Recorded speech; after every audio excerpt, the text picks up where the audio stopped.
सम्माननीय अध्यक्षज्यू, केही अन्तरालपछि सम्माननीय अध्यक्षजीको पहल सत्ता पक्षका र विपक्षका पनि नेताहरूको सकारात्मक प्रयासबाट हामी समसामयिक विषयमा केही कुरा सुन्न गइरहेछौं, सुनाउन गइरहेछौं। त्यसको लागि सम्बन्धित सबैलाई म आफ्नो तर्फबाट धन्यवाद ज्ञापन गर्न चाहन्छु। सम्माननीय अध्यक्षज्यू, केही दिन अगाडि विशेष गरी तराईका जिल्लाहरूमा पानीको अभावले पानी नपरेको कारणले गर्दा गर्मी एकदम 40 देखि 44 डिग्रीसम्म पुगेका थियो। किसानहरू आकाशतिर आफ्नो आँखा लगाइराखेका थिए कहिले वर्षा हुन्छ भनेर, तर 3-4 दिन अगाडि मात्र सम्मको तथ्याङ्कले के बनिरहेछ भन्ने 4,01,650 हेक्टर कृषि योग्य जग्गा मध्ये खेती मध्ये 2,42,507 हेक्टर जग्गा मात्र खेती भएको छ। बाँकी 45 वा 50% जग्गामा अहिलेसम्म बालीको धानको रोपाई भएको छैन।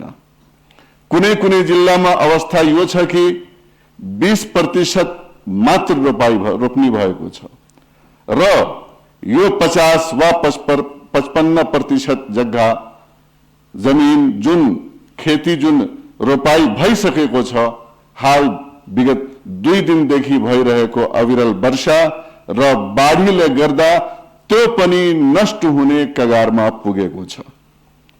काठमाडौँको वरिपरिको अवस्था हामी हेर्दैछौं। देश अहिले एकदम विकराल र संकटको अवस्थामा गुज्रिरहेको छ। कयौं जनाको ज्यान गएको छ, कयौं घाइते छन् र कयौं पानीले गर्दा भोलिको सूर्य हामी हेर्छौं कि हेर्दैन भन्ने समाचार पनि हामीले अखबार माध्यमबाट हामी पढेका छौं। सम्माननीय अध्यक्षज्यू, एकातिर बाढी र सुक्खाको यो अवस्था छ, अर्कोतिर विशेष गरी तराईमा पानीको लेयर, खाने पानीको लेयर चाहिँ एकदम मुनि गइरहेको छ कि खत्म भइरहेको छ। ह्यान्ड पाइपले पानी तान्न सकिरहेको छैन, मेसिनले पनि पानी तान्न सकिरहेको छैन।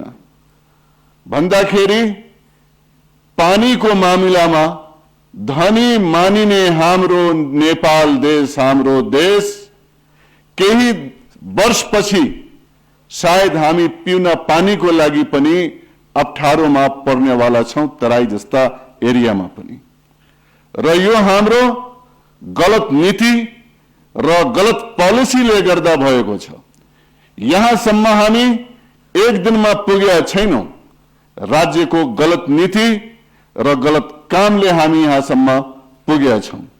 हाम्रो पार्टी जनता समाजवादी पार्टी र त्यसका आदरणीय माननीय अध्यक्ष उपेन्द्र यादवजीले आजदेखि होइन, 1.5 दशकदेखि उहाँ भन्दै आउनु भएको छ, राज्यसँग गुहार्दै आउनु भएको छ कि यदि राम्रो व्यवस्था गरेन भने, जंगल कटान रोकिन भने, चुरेको उत्खनन रोकिएन भन्ने, राम्रो व्यवस्था भएन भन्ने, केही दशकपछि मधेसको उर्वरक भूमि मरुभूमिमा परिणत हुने संभावना, प्रबल संभावना देखिरहेको छ। जुन भूमि कि पूरो सिंगो नेपाललाई खुवाउने क्षमता राख्थ्यो, आज त्यो भूमि मरुभूमिमा परिणत हुन गइरहेको छ। त्यतातिर राज्यले एउटा राम्रो योजना तर्जुमा गरोस् र नेपालको यो सुन भन्दा दामी सम्पत्तिलाई हामीले कसरी जोगाउनु पर्छ भन्नेतिर हामी ध्यान दियो भन्ने मेरो आग्रह छ। अरु सुनकाण्डको कुरो धेरै आयो, मैले पनि उठाए थिए।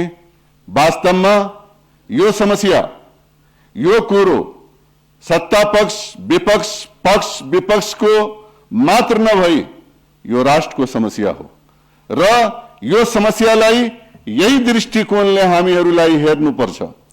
हामीले 2072 का संविधान स्वीकारिसकेका छौं। त्यस अन्तर्गत धेरै यसो निकायहरू, नियम उपनियम विधेयकहरू हामीले बनाइसकेका छौं। राज्य एउटा व्यवस्थापनको दिशातिर गइरहेको छ, सञ्चालन गइरहेको छ। त्यसले गर्दा हामीले आफ्नो निकायहरूमाथि विश्वास गर्नुपर्छ। सेन्ट्रल इन्भेस्टिगेसन ब्युरो मलाई लाग्छ एउटा दक्ष, सक्षम र क्यापेबल निकाय छ, त्यसलाई काम गर्न दिनुपर्छ। उच्च स्तरीय आयोगले क्षमता, प्रशिक्षण, अनुभव नभएर कसरी समस्याको समाधान गर्छ, कसरी अनुसन्धान गर्छ, म बुझ्न सकिरहेको छैन। धन्यवाद।